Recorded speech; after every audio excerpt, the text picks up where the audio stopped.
देखो कल लास्ट में हम लोग क्या पढ़ाई कर रहे थे भाई, आर्टिकल 40 में देखे थे कि भारतीय संविधान में दो शेड्यूल को लास्ट में जोड़ा गया है। ठीक है, 11 नंबर का शेड्यूल, 12 नंबर का शेड्यूल, मतलब 11वीं अनुसूची और 12वीं अनुसूची। जो 11वीं अनुसूची है वो लोकल गवर्नमेंट मतलब गांव के पंचायत से संबंधित है, जबकि 12वीं जो अनुसूची है वो किसके लिए है भाई, तो नगरीय पंचायत। ये थोड़ा सा आप लोग ध्यान रखिएगा, जो ये पंचायती राज जो आर्टिकल शेड्यूल संख्या जो 11 जोड़ा गया वह किस संविधान संशोधन के जरिए, तो संविधान 73वां संविधान संशोधन के जरिए, और उसके बाद ये जो जोड़ा गया है ये कितने के जरिए जोड़ा गया, इतना हम लोग तब देखे थे। ठीक है, अब इसी को हम लोग आगे बढ़ाते हैं। देखो कुछ आर्टिकल हम लोग छोड़ देंगे, कुछ आर्टिकल पढ़ेंगे, कुछ को छोड़ेंगे। आर्टिकल की यदि हम लोग डायरेक्ट बात करते हैं तो अगला आर्टिकल अपना नोट डाउन आप लोग करते जाइएगा।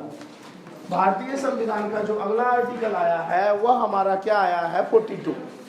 ठीक है, 42 एक लाइन कहता है, जनरली सवाल एग्जाम में पूछे जाते हैं।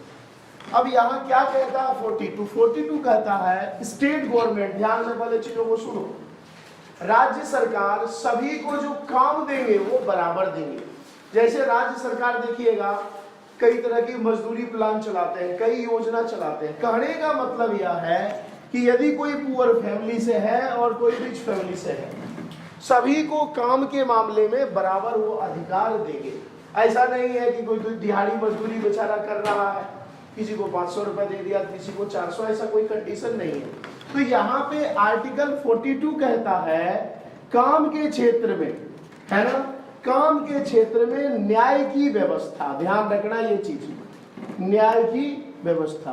कहने का मतलब जितना वो काम करेगा उतना उसका जो है ना, जो भी सैलरी बनता है वो दिया जाएगा। और यह प्रावधान किसके द्वारा किया गया है, तो यह प्रावधान जो है किया गया है आर्टिकल 42 के जरिए। क्लियर है, यह तो हो गया। नेक्स्ट देखो अगला जो आर्टिकल आ रहा है बड़ा ही जबरदस्त है और बड़ा ही सब मतलब बढ़िया आर्टिकल है। वह जो हमारा आर्टिकल है आर्टिकल 44। आपको मैं एक चीज बता दूं, सीधी सी बात है, यह आर्टिकल आपके एग्जाम में भी करंट अफेयर का मुद्दा जबरदस्त बन रखा है। ठीक है, आर्टिकल 44 की यदि हम लोग बात करें तो 44 क्या कहता है, इस चीजों को ध्यान से समझो। आर्टिकल हम लोग 14 पढ़ते हैं। 14 हमारा क्या है, गेट को सुधार। 14 हमारा आर्टिकल क्या कहता है, 14 आर्टिकल कहता है सभी लोगों के लिए समान अधिकार, किसके मामले में, कानून के मामले में। कह रहा है यदि कोई गलतियां करता है तो पनिशमेंट भी उसी अनुसार से उसे मिलेगा। क्लियर, वो वहां पे आर्टिकल 14 किसको पावर दे रहा है, सेंट्रल गवर्नमेंट को, भारत सरकार को पावर ये दे रहे हैं। लेकिन आर्टिकल 44 हम लोग कौन सा गवर्नमेंट पढ़ रहे हैं अभी, स्टेट गवर्नमेंट। तो आपसे सबसे पहला सवाल तो यही हो गया कि 44 जो आर्टिकल है इसमें है क्या, तो इसमें सीधी सी बात कहा गया स्टेट गवर्नमेंट को यह पावर दिया गया है, अधिकार दिया गया है सभी लोगों के लिए समान नागरिक संहिता। कहने का मतलब यह हुआ कि सभी लोगों के लिए कानून के नजर में सभी लोग क्या होंगे, बराबर होंगे। अब देखो यहाँ पे आर्टिकल 44, पहले माइंड में ये चीज सेट कर लेना, जिस तरह से सेंट्रल गवर्नमेंट 14 आर्टिकल के जरिए क्या कहता है कि भाई कानून के नजर में सब बराबर है, चाहे गरीब हो, अमीर हो, बड़े बाप का बेटा हो, जो भी हो, यदि क्राइम किया है जिस अनुसार से क्राइम किया है पनिशमेंट भी उन्हीं अनुसार से उसे मिलेगा। 44 भी यही कहता है। लेकिन यहाँ से कुछ प्रॉब्लम्स अभी आने वाले समय में और अभी लगातार इंडिया में हो रहा है, चीजों को ध्यान से समझना। इसमें मेन जो बातें कह रहा है वह क्या कह रहा है, समान सिविल संहिता। ये यदि तुम्हें ये वर्ड समझ में नहीं आता है तो सीधी सी बात ये समझो कि स्टेट गवर्नमेंट सभी लोगों के लिए कानून क्या बनाएंगे, बराबर। भाई राज्य सरकार सभी के लिए तो जनरली बराबर ही बनाएंगे, लेकिन इंडिया में देखा जाए ये कानून फॉलो नहीं हो पा रहा है। ध्यान से चीजों को समझना।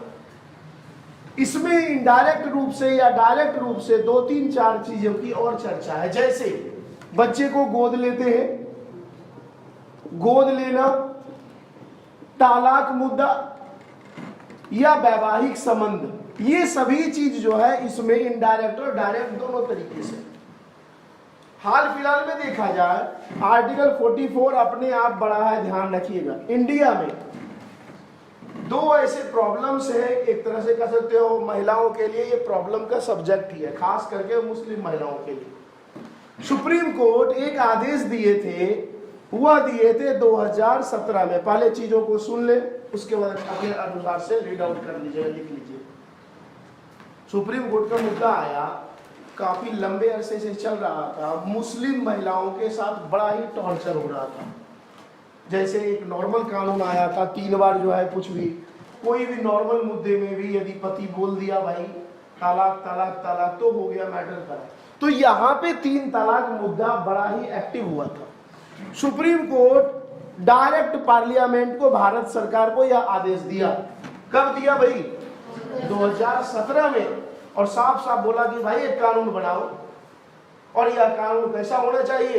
ये जो 3 तलाक का मुद्दा है, 3 बार बोलते हैं तालाक, ये हमारे कानून में नहीं है, कंडीशन 1, और रियल में नहीं है। क्लियर?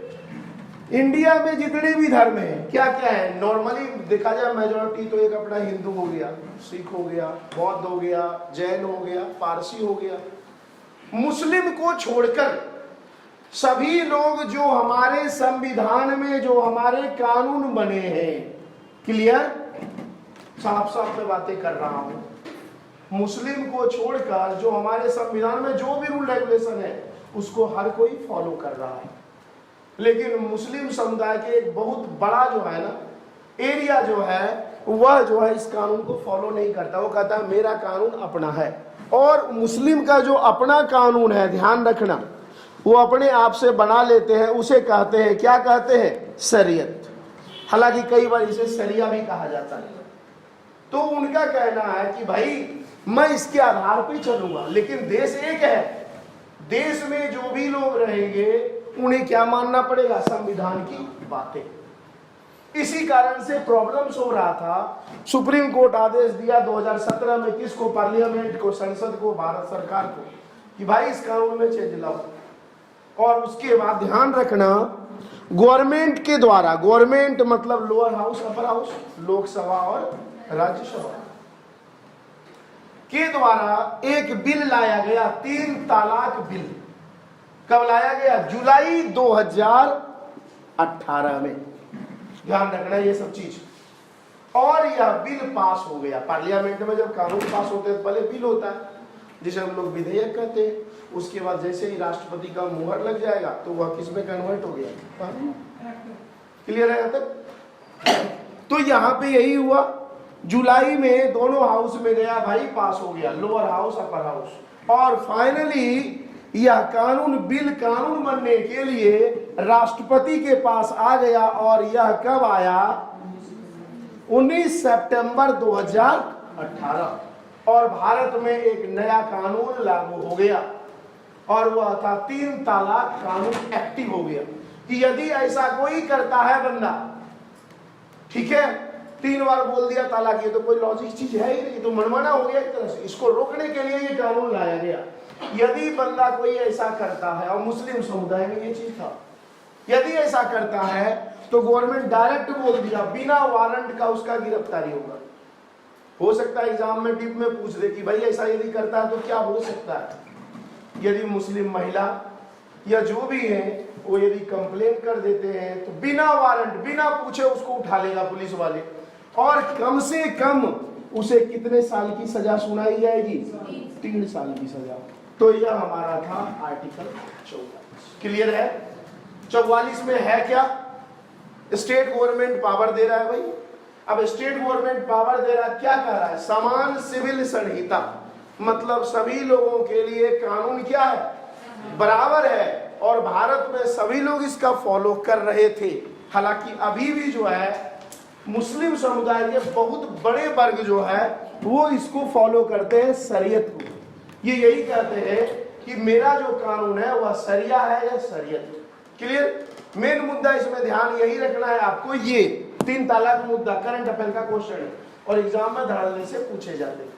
ठीक है, 3 तलाक मुद्दा को कैंसिल करने के लिए सुप्रीम कोर्ट कब लाए भाई? ऑर्डर कब दिए पार्लियामेंट को? 2017 में। पास कब हुआ? पार्लियामेंट से, दोनों हाउस से पास जुलाई 2018 में। यहां से डेट हमें याद रखना कोई जरूरी नहीं है, ये जरूरी है हमारा। राष्ट्रपति के पास कानून बनने के लिए ये कब गया? 19 सितंबर 2018 को, और यही बिल जो है एक्ट में कन्वर्ट हो गया। और उसके बाद यदि ऐसा किया गया 3 तलाक कानून में, तो उन्हें जो है पनिशमेंट तो जो मिलना है मिलेगा, बिना वारंट का उन्हें पकड़ा जा सकता है और मिनिमम 3 साल की सजा भी सुनाई जा सकती है। क्लियर है? नोट डाउन करना, फटाक से करो भाई,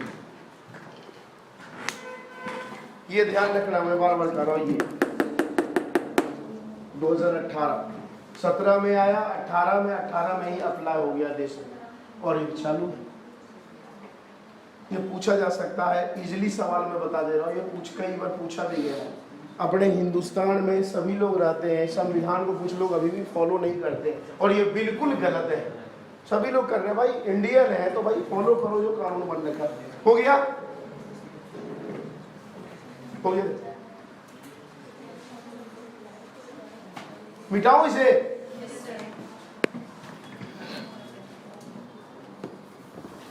करंट अफेयर के दृष्टि से थोड़ा सा याद रखना। हो सकता है आपके एग्जाम में सीधा सा सवाल दे दे कि गोद लेने की, गोद लेना समझते हैं ना, अडॉप्ट करना, जो बच्चे लोग अडॉप्ट करते हैं वो किस आर्टिकल में है? तो 42 में है। या हो सकता है सीधे दे दे 3 तलाक मुद्दा, और ये चलते रहता, अभी भी चल रहा है। समान सिविल संहिता कानून लागू किया जाए पूरा देश में, ये चल रहा है गवर्नमेंट का प्लान, और बहुत जल्दी सक्सेसफुल भी हो जाएगा। अब देखिए आगे बढ़ते हैं, नेक्स्ट आर्टिकल की ओर बढ़ रहे हैं। अगला हमारा आर्टिकल क्या है?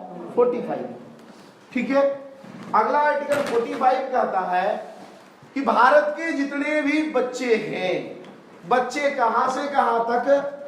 पहले सुन लीजिए आप लोग, 6 से 14 वर्ष के बच्चे, कितने वर्ष? फ्री एजुकेशन दे रहा है भाई, तो आप क्या कहेंगे? आर्टिकल कौन सा है? 45, निःशुल्क शिक्षा, हिंदी में सीधा आएगा। अब अगला सवाल यह है, ये जो गवर्नमेंट जो ये प्लान किए हैं, कभी ना कभी तो शुरू किए होंगे, तो गवर्नमेंट प्लान किए थे, एक संविधान संशोधन किए हैं। वो कितने नंबर का संविधान संशोधन था? 86। ये पूछा जाता है कि 6 से 14 वर्ष के बच्चे को जो फ्री शिक्षा दिया जा रहा है वो किस संविधान संशोधन के जरिए? तो आपके पास क्या जवाब होगा? क्लियर है?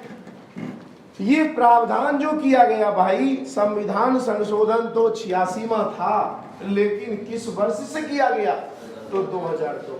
हम लोग इजीली कह सकते हैं कि सन 2002 से भारत के सभी बच्चों के लिए 6 से 14 वर्ष जिनकी उम्र है, उन्हें भारत सरकार, ध्यान रखिएगा, राज्य सरकार और हम लोगों का तीनों का कर्तव्य है कि उन्हें स्कूल भेजें और उसका लाभ उठाएं। अब यहां से देखो और भी सवाल बनेगा, थोड़ा मैं बैठ जाऊंगा। यहां तक क्लियर हो गया? 45 में क्या है? 6 से 14 वर्ष के बच्चों को एजुकेशन दिया जाएगा। कौन देंगे? यहाँ पे 45 किसके अंडर है भाई? स्टेट गवर्नमेंट के अंदर है। कब से प्रावधान किया जा रहा है? ठीक है, 2002 से। कौन सा संविधान संशोधन?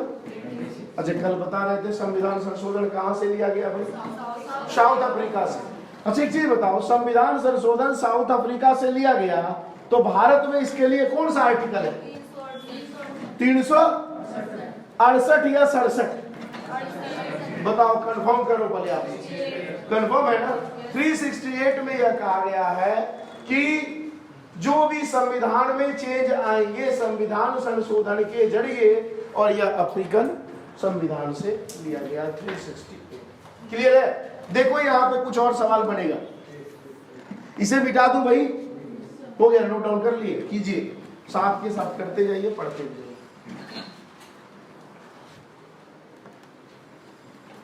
लेट आने की बीमारी है तुम्हारा विशाल, है? क्या पड़ रही है? बीमारी पड़ रही है, दौरा तुम्हें पड़ रहा है रे बेशर्मो।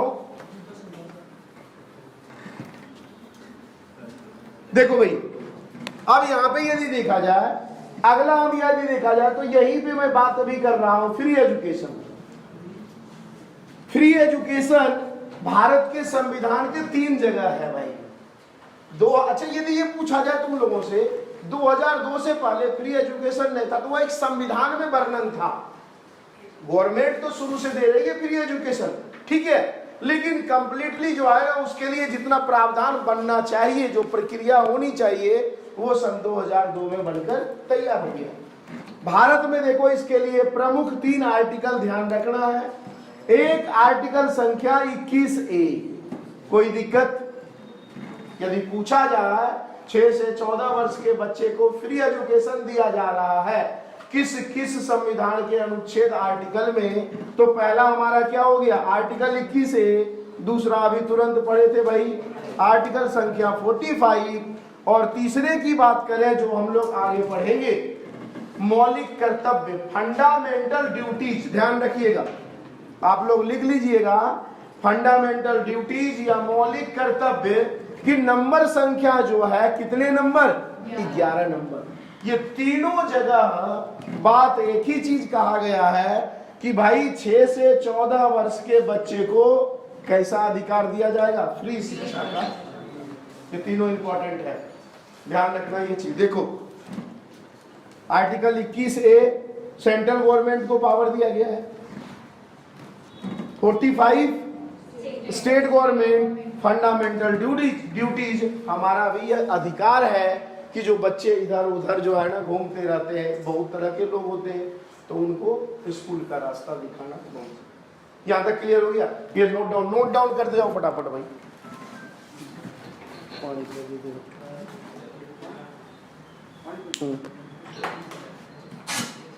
करो फटाफट, नोट करो।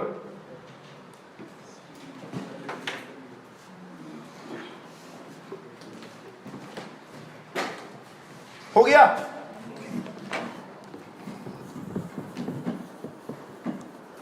एक और सवाल यहां से डायरेक्ट पूछा जाता है, जो सवाल देखो जहां पे आ रहे हैं उसे कवर आप लोग करते जाइए। जब दोबारा आएगा 2 बार नहीं 3 बार पढ़ेंगे भाई। अब यहां से एक बार पूछा जाता है, अभी आपको क्या बताए थे हम, फंडामेंटल ड्यूटीज FD है ना, शॉर्ट में फिक्स डिपॉजिट नहीं, फंडामेंटल ड्यूटीज। कई बार ये पूछा गया, ये फंडामेंटल ड्यूटीज हम लोग अडॉप्ट किए हैं किसके संविधान से? तो रूस के संविधान से। क्लियर यहां तक? अब नेक्स्ट हम लोग आगे बढ़ते हैं, कहां तक आ गए भाई? 45 हमारा हो गया था ना, उसके बाद अगला हम लोग आर्टिकल कहां पे आएंगे? 46। 46 अभी के टाइम में बहुत अच्छे तरीके से यहां से सवाल, हालांकि 1 लाइनर है, इसे समझ लीजिए आप लोग। 46 क्या कहता है इसे पहले सुनो। 46 कहता है राज्य सरकार के द्वारा, ध्यान से चीज को समझना, स्टेट गवर्नमेंट के द्वारा जो गरीब लोग हैं, अब गरीब लोगों का यहां वर्णन किया गया है। SC क्या हो गया? अनुसूचित जाति, अनुसूचित जनजाति ST या अन्य पिछड़ा वर्ग। अब अन्य पिछड़ा वर्ग OBC हो गया, लेकिन इसके अलावा मैं आपको साफ साफ बता दूं कितने हो गए भाई? एक तो हो गए ST, दूसरा हो गए SC, तीसरा OBC भी हो गए, चौथे में ये भी आ जाएंगे, ध्यान रखना EWS, जो अनरिजर्व कैटेगरी के जो जनरल होते हैं उनके लिए भी बेचारे, इनके लिए भी इकोनॉमिकल फैक्टर है। तो इन सभी को स्टेट गवर्नमेंट खास करके शिक्षा के क्षेत्र में, ठीक है, एजुकेशन के क्षेत्र में बड़े पैमाने पर सुविधा देंगे। कोई दिक्कत? जैसे आज के डेट में आप लोग देखते हैं, 2 एग्जांपल बताता हूं। जो स्कॉलरशिप मिलता है, कभी देखिए कॉलेज में मिलता है, स्कूल में मिलता है, कोई फर्स्ट डिवीजन कर गया तो जैसे उत्तर प्रदेश में पहले लैपटॉप मिल जाता था, बिहार में पैसे मिल जाते हैं 12वीं करने के बाद। तो ये स्टेट गवर्नमेंट की अपनी पॉलिसी होती है। एक बच्चे को आगे बढ़ाने के लिए कुछ ना कुछ तो प्रलोभन चाहिए, तो एक तरह से स्टेट गवर्नमेंट इसे प्रलोभन देते हैं, लोभ लालच देते हैं, और इसके माध्यम से जो है वो धीरे धीरे क्या हो जाता है? विकास की राह पर चल पड़ता है। तो यदि आपसे पूछा जाए कि 46 में क्या है, तो सीधी सी बात है भाई, 46 में राज्य सरकार क्या कर रहा है भाई? 46 में कर रहा है जो पिछड़े लोग हैं, पिछले लोग किसके मामले में? रुपए पैसे के मामले में। जिनके पास नहीं वो सुविधा है उनको कौन देंगे सुविधा? स्टेट गवर्नमेंट सुविधा देंगे। और किस आर्टिकल के जरिए देंगे? आर्टिकल 46। कोई दिक्कत? अब देखो यहाँ पे कहीं ना कहीं मैच खा रहा है आर्टिकल 38 और आर्टिकल 46। 38 क्या कह रहा था बताओ बड़ा से? 38 सभी प्रकार के स्कीम, लेकिन यहाँ प्रॉपर एक एरिया को जो है ना फाइंड आउट हो गया भाई। 46 नोट डाउन कर लिए, आगे बढ़े।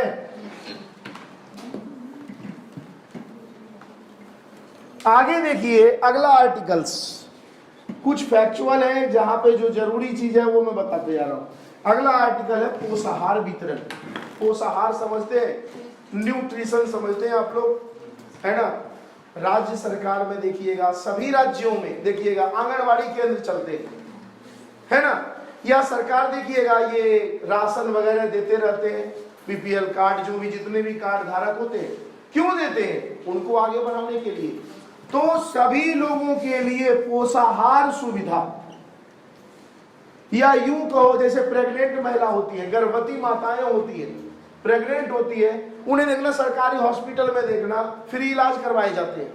तो ये सभी के सभी बॉडी से रिलेटेड जो सुविधा है, ठीक है, या एक तरह से इनडायरेक्ट रूप में कह दो आंगनवाड़ी सेविका, किस आर्टिकल में आएंगे? तो हम क्या कहेंगे? आर्टिकल 47 में इजिली आएंगे।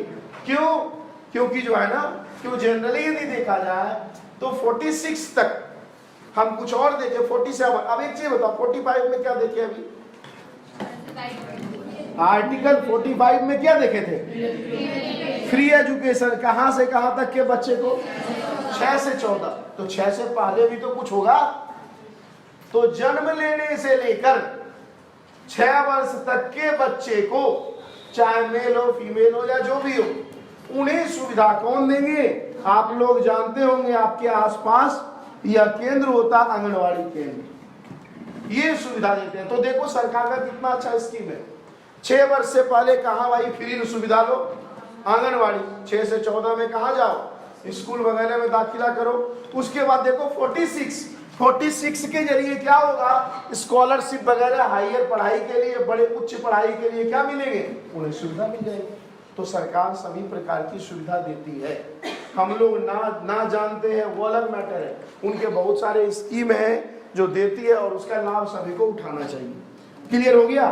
तो पोषाहार से रिलेटेड है ना, या जो एनर्जी चीज जो देते हैं, समय समय पे देखते हैं दवाई वगैरह देते रहते हैं सरकार। ये बीमारी फैल गया भाई, कोरोना बीमारी फैला।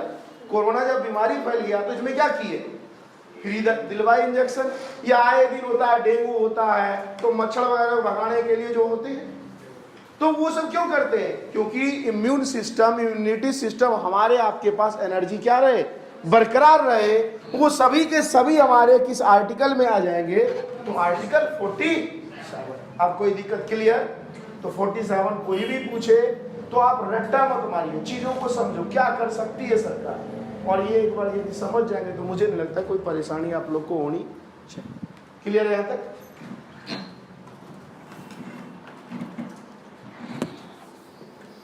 अगले आर्टिकल की ओर बढ़ते हैं। अगला हमारा आर्टिकल क्या है? 48 आर्टिकल है, ठीक है। 48 आर्टिकल यह कहता है, एक लाइन में यदि समझोगे तो इन्वायरमेंट से रिलेटेड ये है। आए दिन आप देखते हैं, एक एग्जांपल मैं लेता हूं, ये कहते हैं जो हमारे पास दुधारू पशु हैं, दुधारू पशु समझते हैं जैसे गाय वगैरह, दूध देने वाली जो गाय होती है, या बैल भी जो होते हैं, या भैंस जो भी होते हैं, जितने भी पशु हैं, पशु के साथ साथ जितने भी फॉरेस्ट एरिया में जितने भी जानवर रहते हैं, चाहे वो क्या क्या हो, बाघ हो, टाइगर हो, हाथी हो, घोड़े हो, XYZ कुछ भी क्यों ना, सभी को ये क्या करेंगे? प्रोटेक्शन देंगे।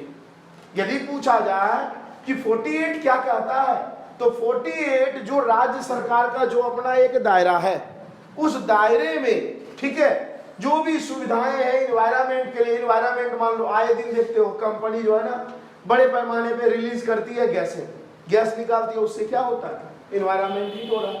तो स्टेट गवर्नमेंट यहाँ पे क्या करेंगे? स्टेट गवर्नमेंट इस पे रोक लगाएंगे या प्रोटेक्शन देंगे, तो बात तो वही हो गया। अब यहाँ का सबसे अच्छा एग्जाम्पल अभी ले लो उत्तर प्रदेश सरकार। उत्तर प्रदेश सरकार दुधारू पशुओं के लिए बड़े पैमाने पर प्लान चलाए कि भाई अपने देखा जाए तो इंडिया में कहा जाता है कि माँ के बाद दूसरा माँ गाय ही होती है। क्यों? छोटे बच्चों को क्या होता है, यदि मदर का दूध नहीं मिलता है तो गाय का दूध दिया जाता है, और गाय का जब दूध दिया जाता है तो जितना अच्छे तरीके से काम वो करते हैं वैसे ही बच्चे में तुरंत डाइजेशन क्षमता भी हो जाता है। तो जितने भी पशु हैं, अब पशु दोनों जो गांव में रहते हैं, हमारे आसपास जो रहते हैं, कुछ जंगल झाड़ में रहते हैं, तो इन सभी को प्रोटेक्शन देने का काम कौन करेगा भाई? State government. और किस आर्टिकल के 48 में गाय वगैरह एक सेफ्टी का अधिकार किसमें है? तो भी 48 में है। जो जंगली जानवर होते हैं उसको बचाने का अधिकार भी स्टेट गवर्नमेंट के पास है, वह भी किसमें है? तो 48। क्लियर? कोई दिक्कत? तो ये सब चीज थोड़ा सा, ये सब नई चीजें थोड़ा सा ध्यान रखना। समझ में आ गया? ऐसे क्वेश्चन आएगा तो आप लोगों को पजल करेगा ही करेगा। नेक्स्ट आगे बढ़े, आज इसे खत्म करेंगे। 2 और आर्टिकल है, 2-3 आर्टिकल है, इसे भी देख लेते हैं, है ना? हमारा एक चैप्टर हो जाएगा, कंप्लीट हो जाएगा। अगला हमारे पास आर्टिकल 49 है। इससे ज्यादा घुमा फिरा के सवाल नहीं आते हैं, ध्यान रखना। इससे डायरेक्ट कहा जाता है जो हेरिटेज कल्चर एरिया है, स्मारक समझते हैं? अरे जैसे अपना लाल किला हो गया भाई, ताजमहल हो गया, अजमेर शरीफ में हो गया निजाम क्या बोलते हैं इसको, सलीम चिश्ती की दरगाह हो गया। अजमेर शरीफ में यदि देखा जाए सलीम चिश्ती की है, और कई है वहां पे चिश्ती संत सलीम चिश्ती का, यहाँ भी अपना क्या बोलते हैं इसको, उत्तर प्रदेश में फतेहपुर सिकरी में भी है, ठीक है। ऐसे कई, मोइनुद्दीन चिश्ती की अजमेर में फेमस है, वैष्णो देवी हो गया, अपना केदारनाथ हो गया। मतलब जितने भी हेरिटेज कल्चर है, कोई ऐसा नहीं है धर्म से, मंदिर हो, मस्जिद हो, गुरुद्वारा हो, चर्च हो, कोई पब्लिक प्लेस हो, कोई भी ले लो, अपना लाल किला ही ले लो, जंतर मंतर ले लो, ताजमहल ले लो, भरे पड़े हैं। इन सभी को एक वैधानिक प्रावधान है, ध्यान रखना। 49 में यह कहता है कि स्मारकों को सुरक्षित रखने का अधिकार स्टेट गवर्नमेंट के पास होता है। ये कंडीशन है। यदि पूछा जाए कि स्टेट गवर्नमेंट क्या बाध्य है, बाध्य का मतलब क्या होता है कि बाध्य का मतलब वो आपको काम करना ही होगा। स्टेट गवर्नमेंट को यह अधिकार दिया गया है 49 में कि जो हेरिटेज एंड कल्चर है, चाहे गुरुद्वारा हो, चाहे कोई धार्मिक स्थल हो, चाहे और कोई चीज हो, स्मारक हो, चाहे कुछ भी हो, चाहे टूरिस्ट प्लेस हो, उन सभी को सुरक्षित रखने का अधिकार किसके पास है? राज्य सरकार के पास, स्टेट गवर्नमेंट के पास है। और उसके लिए हमारे पास आर्टिकल कौन सा है? तो आर्टिकल 40। क्लियर? 2-4 एग्जाम्पल आप लोग लिख लीजिए। जैसे एग्जाम्पल में क्या, एक तो पहले तो ये हेडिंग देंगे, किसकी सुरक्षा भाई? स्मारकों की सुरक्षा। 1-2 एग्जाम्पल लिख लो, एग्जाम्पल लिख लोगे तो ज्यादा अच्छा रहेगा। जैसे ताजमहल, जैसे क्या हो गया रेड फोर्ट, लाल किला हो गया। लाल किला अभी 2 फेमस लाल किला आपको ध्यान देना है। दो सब इंडिया का पहला रेड फोर्ट कौन सा है? लाल किला। बताओ। आगरा फोर्ट है। किसने बनाया था आगरा में रेड फोर्ट? तो अकबर के द्वारा बनाया गया। और दिल्ली में जो रेड फोर्ट है वो किसके द्वारा बनाया गया? जब चैप्टर आगे आएगा तो हम लोग क्या करेंगे, देखते रहेंगे सारे। ऐसे जंतर मंतर भी 2 है, एक अपना दिल्ली और भी है, लेकिन 2 फेमस है, एक राजस्थान में है, एक अपना दिल्ली में। कोई दिक्कत? 49 हो गया, आगे बढ़े, लिख लिया इसे, नोट डाउन हो गया भाई। खूब पढ़ो, खूब आगे बढ़ो, है ना। अब नालायकों जो है वो थोड़ा सुधर जाए। देखो आगे बढ़ते हैं। अगला हमारा आर्टिकल क्या है? अगला आर्टिकल में यह कहा गया है कार्यपालिका और न्यायपालिका। जब हम लोग पार्लियामेंट पढ़ेंगे ना, तब वहां देखेंगे कार्यपालिका कौन होते हैं, विधायिका कौन होते हैं, न्यायपालिका कौन होते हैं। यहाँ डायरेक्ट कहा गया है, क्या कहा गया भाई? कार्यपालिका एग्जीक्यूटिव पालिका और पालिका के बीच शक्तियों का बंटवारा। ध्यान रखना, पावर डिवीजन का थ्योरी दिया गया है कि भाई कार्यपालिका का क्या काम होगा और न्यायपालिका का क्या काम होगा। साफ साफ कहा गया कि आप दोनों के जो काम है एक दूसरे में दखलंदाजी नहीं कीजिए, इससे सब कुछ दिक्कत हो जाएगा भाई। अरे हमारा जो काम है हम करेंगे, उनका जो काम है वो करेंगे। तो वैसे ही कार्यपालिका का जो काम है वो करे। कार्यपालिका क्या करता है? कानून को लागू करवाता है। और न्यायपालिका क्या करता है? कानून सही है या गलत है उसका जजमेंट एनी टाइम करता है। तो यहां पे यही कहा गया है कि इन दोनों के बीच किसका बंटवारा भाई? तो शक्तियों का बंटवारा। पावर डिवीजन थ्योरी जो दिया गया है, शक्तियों का बंटवारा किसके किसके बीच? कार्यपालिका और कार्यपालिका होता है जो काम। अब तीन तरह के देखो सवाल होते हैं यहां, देखो इधर थोड़ा सा देख लो, फिर पार्लियामेंट में पढ़ेंगे हम लोग। एक होता है विधायिका, दूसरा होता है कार्यपालिका, तीसरा क्या होता है भाई? न्यायपालिका, और चौथा हमारा क्या है? आज का सोशल मीडिया या मीडिया। ये पूछे जाते हैं सवाल कि संसद के कितने हाथ पैर हैं, या संसद के कितने स्तंभ है, या संसद के कितने पिलर है, कुछ भी पूछे। अरे भाई बिना पिलर का बिल्डिंग खड़ा हो सकता है? वैसे ही संसद को चलाने के लिए कितने पिलर है भाई? पहले थे 3, 2006 में एक और जोड़ दिया गया, और चौथा जो जोड़ा गया कब? बाद में हम लोग पढ़ेंगे इसके बारे में, लेकिन अभी नॉर्मल बता देता हूं, मीडिया। अब देखो कानून बनाने का, देखो इसे बोलते, इसे यदि देखा जाए विधायिका। विधायिका मतलब विधि। विधि मतलब क्या होता है? कानून। कानून बनाने का काम कौन करेगा? विधायिका। कानून बन गया भाई, लागू कौन कराएगा? कार्यपालिका। मैं एक्सप्लेन करूंगा कार्यपालिका में कौन आता है नहीं आता है, वो पार्लियामेंट में पहले मैं बता दिया हूं।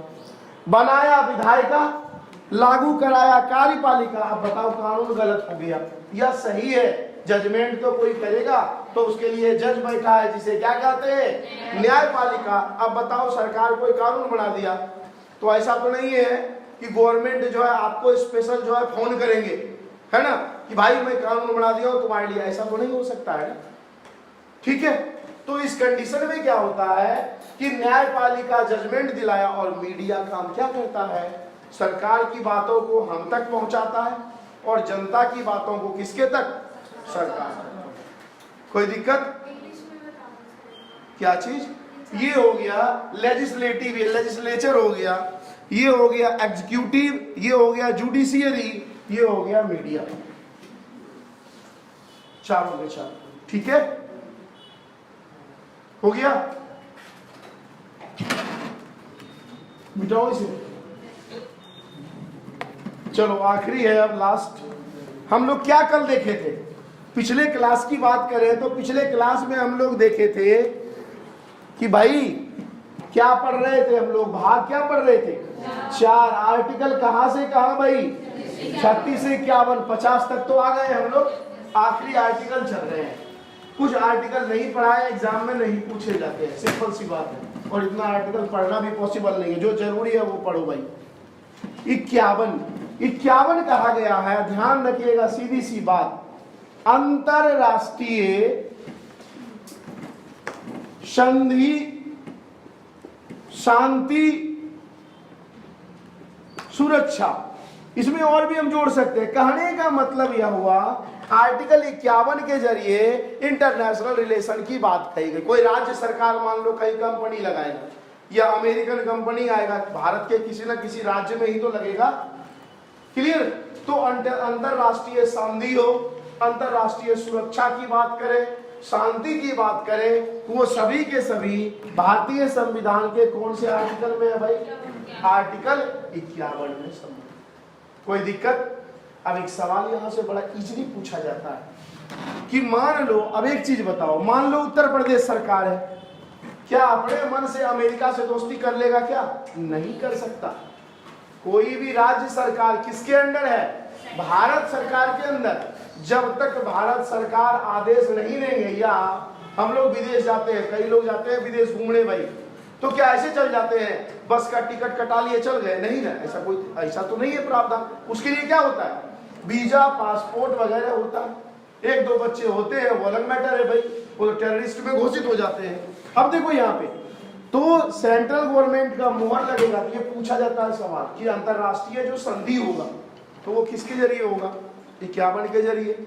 लेकिन भाई इसमें परमिशन किसकी जरूरी है, तो परमिशन किसकी जरूरी हो जाएगी, किसकी, सेंट्रल गवर्नमेंट की। कहने का मतलब किसका हो जाएगा भाई, संसद। कोई दिक्कत? एक दो सवाल मैं एक होमवर्क के तौर पे देता हूं जो हम लोग कल चर्चा करेंगे। आप लोगों को पढ़ाया 44, क्लियर? 44 में क्या पढ़ाए थे, 3 तलाक कानून। तो वहां आपको 2-3 चीज ढूंढना है, ठीक है, और जवाब है तो ये बता दिए भाई। मैं आपको बताया था कि सुप्रीम कोर्ट कब आदेश दिया भाई, 2017 में। कोई दिक्कत? पार्लियामेंट में यदि देखा जाए, ये बिल पास कब हुआ था 3 तलाक, जुलाई 2018। कोई दिक्कत? और 19 सितंबर 2018 को किसका साइन हो गया, राष्ट्रपति प्रेसिडेंट का। अब यहां से सवाल कई आता है, आपको अगले क्लास में मैं पूछूंगा, आप लोग बता दीजिएगा कि सुप्रीम कोर्ट के उस समय जज कौन थे, कंडीशन 1। कोई दिक्कत? ऐसा आ सकता है 3 तलाक के लिए जो दिया है प्रावधान, उस समय जज कौन थे, कंडीशन 1 हो गया। दूसरी नंबर गवर्नमेंट, तो आपको पता है अभी मोदी बीजेपी गवर्नमेंट है।